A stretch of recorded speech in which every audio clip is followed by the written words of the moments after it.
A paz do Senhor Jesus Cristo para você que está ouvindo esse áudio.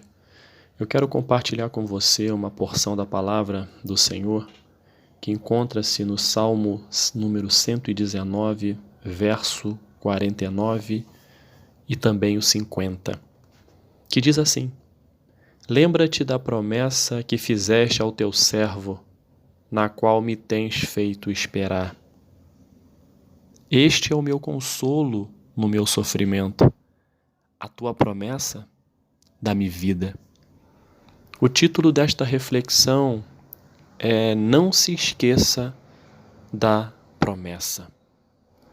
Nós lemos esses dois versículos do Salmo 119, onde o salmista ele reivindica algo diante do Senhor. O salmista diz: lembra-te da promessa que o Senhor fez para mim.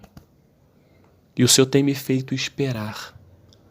O salmista reivindica isso no momento de dificuldade, no momento de luta. Porque ele diz que este é o meu consolo no meu sofrimento. Então, o salmista estava sofrendo, o salmista estava passando por uma grande dificuldade. E ele estava reivindicando uma promessa que Deus fez na vida dele, que fez para ele. Só que há uma distância, e é isso que nós temos que entender neste dia, uma distância entre a promessa que Deus fez e o objetivo, a concretização desta promessa. Esse caminho, esta rota, nós podemos chamá-la de esperança. É onde nós temos que exercitar a nossa fé, assim como o salmista, e entender que o momento é de esperar. E não é fácil. Existe um paradoxo muito grande entre prometer e esperar. Mas aqui o salmista, ele foi muito claro. Ele disse que a tua promessa é que me dá vida. Essa promessa, por que o salmista chega a esta conclusão de forma tão rápida? É porque ele sabe que fiel é aquele que prometeu. Quem prometeu algo na vida do salmista foi o próprio Deus, foi o Senhor dos exércitos. Se ele prometeu, o salmista disse, ele vai cumprir. Por isso que ter a certeza e a convicção da promessa de Deus em nossas vidas é o nosso maior consolo, é o nosso maior triunfo. É por quê? Por que eu digo isso? Porque a gente sabe que Deus é fiel e ele vai cumprir a sua promessa. Nós, por características humanas, tendemos a ser um tanto quanto ansiosos, no sentido de saber que você tem algo prometido e esse algo prometido ainda não aconteceu, ainda não apareceu para você. Deus permite, Deus faz com que nós passemos por esse caminho chamado esperança até recebermos aquela promessa em nossas vidas de uma forma muito didática. O Senhor sabe que para que nós possamos receber aquela bênção, aquela promessa, nós precisamos de certa maturidade. Nós precisamos estar em condições de receber. E é por isso que existe uma distância entre o prometer e o esperar e o concretizar. E nesse caminho entra o esperar. A palavra, o próprio salmista, no Salmo 40, no verso 1, ele diz: Coloquei toda a minha esperança no Senhor, e ele se inclinou para mim e ouviu o meu grito de socorro. Em outra versão diz: Esperei com paciência no Senhor, ele se inclinou para mim e ouviu o meu clamor. Então nós temos que entender a importância da paciência, a importância do saber esperar. O salmista bate muito nesta tecla. O pregador Spurgeon, no seu devocional, ele diz: seja qual for sua necessidade, você pode encontrar prontamente alguma promessa na Bíblia que se aplique a ela. Você pode. Se você tem alguma coisa em sua vida, alguma necessidade, existe promessa de Deus na Bíblia para atender a essa sua necessidade, atender a esse seu anseio, a essa sua dificuldade. Existe forte promessa de Deus na palavra. E nós temos que tomar posse desta palavra, nós temos que reivindicar esta palavra, porque Deus liberou esta palavra para que nós pudéssemos tomar posse dela. Por isso que o salmista disse: Senhor, lembra-te da promessa que fizeste a mim, no qual o Senhor tem me feito esperar. Lembra-te, Senhor, existe promessa. Às vezes você que está me ouvindo pode estar fraco, porque seu caminho é difícil, é cansativo. E na palavra de Deus vem uma promessa para você. Faz forte ao cansado. Vinde a mim todos vós que estáis cansados e oprimidos, e eu vos aliviarei. Olha a promessa. Eu vos aliviarei. Você pode estar fraco, você pode estar cansado, mas o Senhor prometeu na sua palavra que iria te aliviar, que iria me aliviar. Mas para isso, nós temos que reivindicar. Lembra-te, Senhor, que na tua palavra está dizendo o seguinte: vinde a mim, todos vós que estáis cansados e sobrecarregados, e eu vos aliviarei. Senhor, eu tomo posse dessa tua palavra. Essa palavra, Senhor, é para a minha vida. Cumpra esta palavra em mim. Você não está colocando Deus contra a parede. O reivindicar aqui não é no sentido de colocar o dedo em riste diante de Deus, muito pelo contrário. É você entender que o amor dele é tão grande que ele deixou uma palavra, que ele deixou uma promessa para aquilo que você está passando. De repente você está na sua busca, na sua caminhada com Cristo, está buscando a Deus, está sedento de uma comunhão mais íntima com Ele. E Ele mesmo diz na sua palavra como promessa para você que está nessa situação, que está buscando a Deus, que está dia após dia buscando. Qual é a promessa? Bem-aventurados que têm fome e sede de justiça, porque serão fartos.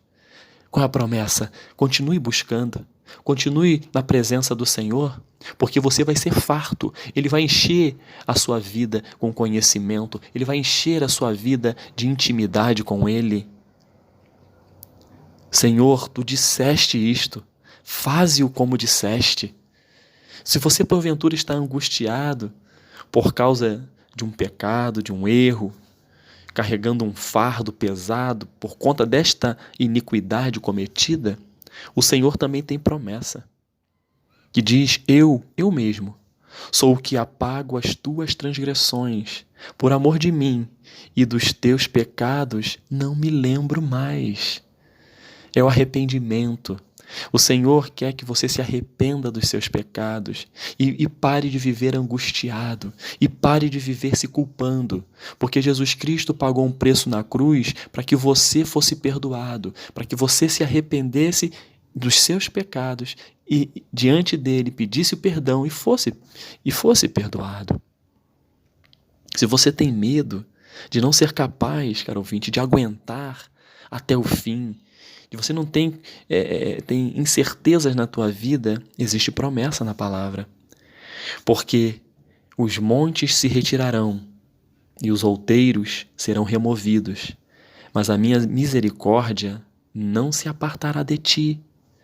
Se você perdeu o doce sentido da presença de Deus na sua vida, lembre-se da promessa: tornai-vos para mim, e eu me tornarei para vós. Então essas são as promessas algumas das promessas que estão contidas na Bíblia, que estão contidas na palavra, e elas atendem às suas necessidades, às minhas necessidades. Mas nós sabemos que neste caminho, onde nós estamos passando por uma luta até recebermos a nossa vitória, nós temos um percurso a ser transcorrido. Nós sabemos que existem estações nas nossas vidas. E eu gosto muito de comparar com as estações do ano. Nós sabemos que as 4 estações do ano, elas variam de hemisfério para hemisfério, de local para local.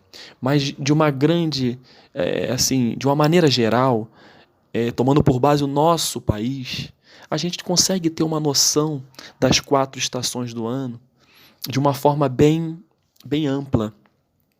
E nós sabemos que as 4 estações do ano,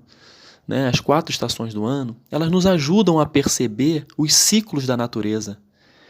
A gente consegue enxergar o aquecimento, também o resfriamento, a queda das folhas, o florescer das flores. Cada uma delas possui características próprias. Quando nós falamos do verão, é a estação mais quente e chuvosa do ano. Os dias, eles são mais longos e as noites são mais curtas. O céu é azul, a praia fica cheia, geralmente é um período de férias. Quando falamos do outono, as folhas caem, muitas flores se transformam em frutos, que servem de alimento para a fauna, para os animais. É conhecida por ser a estação das frutas, que caracteriza o alimento. Nós temos o inverno, que é a estação mais fria do ano. As noites são mais longas e os dias são mais curtos. É o período de encolhimento. A primavera, conhecida como a estação das flores, estação linda. Nessa estação as temperaturas ficam mais amenas. E nós sabemos também que as 4 estações do ano, elas acabam, por suas características, impactando, transformando o comportamento de uma sociedade. A gente sabe que num período nós usamos mais agasalhos, outro menos. Às vezes nós até influencia até mesmo o nosso hábito alimentar, nos alimentamos de forma diferente, de acordo com a estação do ano. Assim também é no percurso da nossa vida, da promessa até a concretização dela. Ocorre também em nossa caminhada com Cristo. Várias estações ocorrerão em nossas vidas. Mas por que Deus permite essas 4 estações, espiritualmente falando, em nossas vidas? Qual o objetivo? O intuito dele é nos aperfeiçoar, nos moldar, nos transformar, nos preparar para algo que ele tem para as nossas vidas, que nós não enxergamos. Que a nossa maneira, nosso coração duro, nossa visão que está ofuscada, nós não conseguimos enxergar. Mas ele permite justamente por isso, para nos preparar. Ele permite o verão, que são dias mais longos, é o período onde você vai usufruir as bênçãos de Deus. E as noites elas são curtas, ou seja, as lutas serão superadas de forma rápida. Ele vai permitir o outono, que é conhecido por ser a estação das frutas, que caracteriza o alimento. É a importância do alimento espiritual, a importância da busca incessante à presença de Deus. E aqui eu abro um parêntese. Essa estação é a única estação que deve ser na nossa vida uma estação constante, uma estação perene. Ela não pode desaparecer da vida do cristão. O outono espiritual, que tem a ver com o alimento espiritual, não pode ser substituído em hipótese alguma. É o momento onde você vai buscar a presença de Deus na sua palavra, vai meditar, vai entender o que Deus tem falado. É a busca à palavra de Deus, é a busca à presença de Deus. É o período conhecido como a estação das frutas, a estação do alimento. O inverno, que Deus permite, onde a estação ela é fria, as noites elas são longas e os dias são curtos, é o período das aflições. São as lutas, as dificuldades. A palavra de Deus diz, no Salmo 46, no verso 1, diz o seguinte, que é algo muito importante para mim e para você, para que a gente entenda que passaremos por invernos em nossas vidas. Diz, Deus é o nosso refúgio e fortaleza, socorro bem presente na hora da angústia. Na hora do inverno, o Senhor vai permitir a luta, Ele vai permitir a dificuldade, mas Ele não vai deixar de estar conosco. Em Jeremias 17:17 diz, meu refúgio és tu no dia do mal. Deus vai também permitir a primavera. Depois do inverno, fique tranquilo, a primavera vai chegar. A estação das flores, um período bonito, um período de paz, de harmonia, de calmaria. Por quê? Porque passou pela luta, passou pela dificuldade e o Salmo 46 foi verdadeiro em sua vida. São períodos que o Senhor permite que nós passemos, para que nós possamos receber as promessas de Deus, nós temos que entender que essas estações, espiritualmente falando, elas ocorrerão em nossas vidas. Mas nós temos que entender que fiel é aquele que prometeu. Na palavra tem promessas, e também tem promessas específicas que ele faz. Se você, porventura, já recebeu uma promessa em sua vida, fique tranquilo, que a palavra de Deus vai se cumprir. Deus é fiel. Ele não é filho do homem para mentir. Ele cumpre com aquilo que promete, diferente do ser humano, que promete e muitas das vezes não cumpre. Fique em paz. A promessa de Deus vai se cumprir em sua vida. Tem uma música que eu gosto muito, uma música cristã, do cantor chamado Marquinhos Gomes, que diz: não morrerei enquanto a promessa não se cumprir. Enquanto a promessa de Deus não se cumprir na sua vida, você vai viver, porque Ele é fiel. Fiel é aquele que prometeu.